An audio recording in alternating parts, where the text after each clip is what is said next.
বন্ধুরা, আজকে ডে 4। আজকে আমাদের প্ল্যান ছিল মাছেদের ঘরের উপরে একটা ছাদ বানিয়ে দেওয়া, কারণ আমাদের এখান দিয়ে যখন বৃষ্টি হয় তখন এই মাছেদের সমস্যা হয়। প্রথমে আমরা একটা টিন নিয়ে নিলাম, তারপরে আমরা সেই টিনের সাথে আরেকটা টিন জোড়া দিয়ে দিলাম, তারপরে আমরা খুঁটুগুলো যেখানে গাড়বো সেই জায়গাটা ঠিক করে নিলাম, তারপরে আমরা টিনে ঠিক মতো পেরেক মারলাম।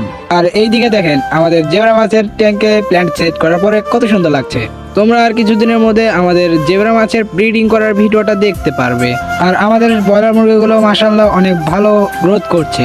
যেহেতু দুপুর হয়ে গেছে তাই আমি একটু যাই মাছেদের খাবার দিয়ে আসি। আর এইদিকে দেখেন আমাদের জেব্রা মাছদের খাবার দেওয়ার সাথে সাথে কি রকম করছে। আমাদের ছাদ বানানো কিন্তু প্রায় শেষের দিকে, আর একটু আছে। আর আমরা এদিকে এসে একটু মেপে টেপে নিচ্ছি কিন্তু কোনো জায়গায় ভুল আছে নাকি। তারপরে কিন্তু আমরা গাঁথনি খোঁড়া শুরু করে দিলাম, তারপরে বাঁশগুলো আমরা মাটিতে গেঁথে নিলাম।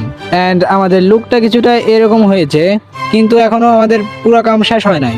তারপরে এই সাইডের বাড়তি অংশটুকু আমরা কেটে নিলাম।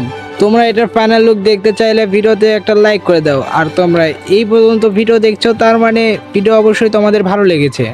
আর এইটা তো মাত্র শুরু।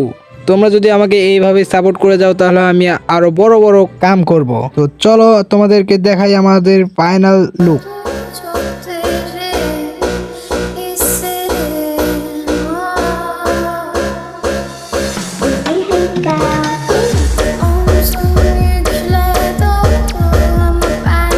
তো আজকের মতো বিদায় নিচ্ছি, আল্লাহ হাফেজ।